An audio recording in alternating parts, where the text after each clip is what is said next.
2 tips for how to get along with everyone and boost your success. Coming up.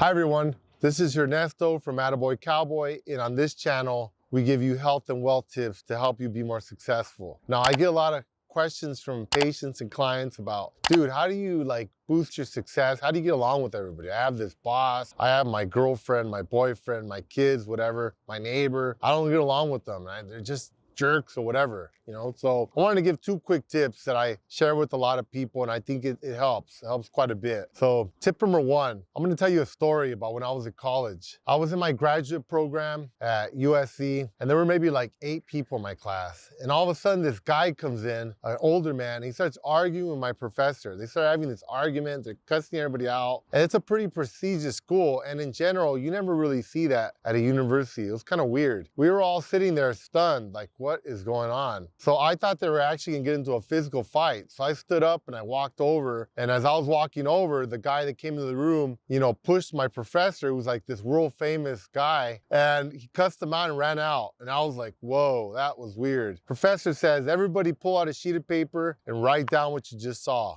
I thought, whoa, okay, this was staged. So everybody wrote for a few minutes, put down their pencil. Then we said, okay, everybody read off what you saw. And I was really shocked because we're all pretty bright, young people going to the same school. I mean, this just happened right in front of us. I assume we all saw the same thing. It was totally different. It was gay lover, gambling debt, cheated on his wife, owed him some money. I mean, it was all different. And I thought, damn, I thought it was like some kind of business situation where he owed him some money, and everybody was totally different. But what I learned from that experience is that no matter how much you think you might know what someone else is thinking or feeling, you most likely do not. You'll have no idea because we're all completely different. No 2 people are the same. We're all different. We have different cultures, different races. We grow up with different parents. We grow up in different religions, different parts of the world, different weather. I mean, there's so many factors that influence and make the person you are. We're totally unique. So never make assumptions. Assuming is really bad. That's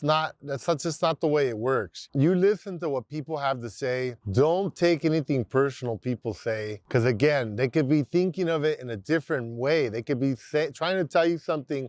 I know when I go to the hospitals, I work with a lot of Filipinos, and a lot of times I'll walk in, they'll go, man, you gained a lot of weight. And I'll go, oh man, at first it kind of hurt my feelings, but they were smiling. And after a while I realized, hey, no, it's a term of endearment. It's just a different culture. I guess in their culture, they care about me. They're just trying to tell me, hey man, cut it down a little bit so you can stay healthy. And I started perceiving it that way. Everything, take it in light. Don't jump to conclusions. Don't make assumptions. It's easy to assume, oh, they're making fun of me or something. No, they weren't making fun of me. They just like me. They want to make sure I'm healthy. So I learned over the years, and people still tell me that. When I go up or down, they'll tell me, and I actually appreciate it because it reminds me, hey, cut it down a little bit. You're eating too much. So don't make assumptions, and don't think that you know what someone else is thinking. They probably don't. You probably don't know what they're thinking. So just listen to them and try to just go with the flow. Tip number 2, I'm gonna use my dad as an example. My dad is like a super cool guy. Everybody likes him. I've never met anybody that didn't think my dad was cool. So hopefully someday I'll be as cool as he is. Anyway, he has to work with my mom, my sisters, with a lot of people. And I watch him, and my dad's really cool. When he doesn't agree with someone, he just says, está bueno, which means sounds good, sounds good. He doesn't go against you. He doesn't say yes or no. He just says, okay, sounds good. Even if he agrees with you or not, he just says it sounds good. It's almost like saying you might be right. So I kind of like that. I learned to use that in work, in my personal relationships with people. I don't try to disagree with people. There's no point in disagreeing, having conflicts, stuff like that. You don't need to have conflicts in your daily life. You don't necessarily have to do everything people tell you, but you don't have to feel like you have to challenge what everybody tells you. That's an important point. A lot of people that I work with that they have conflict or are not real successful is because they feel like they have to confront everybody. And they have to like let them know, no, that's wrong. There's no wrong in the world. Everything is right. It's just a matter of perspective. So keep things positive. And if you don't agree with someone, just say, hey, it sounds good. You know, just leave it for later, work it out, however is best for you. But I don't get into like trying to disagree with people. There's no point in that. You waste energy, it causes friction, and you kind of push people off. So those are 2 quick tips, and those will help you a lot when you're dealing with people. So thank you for listening. And if you haven't already, please subscribe to our channel. Thank you. Bye-bye.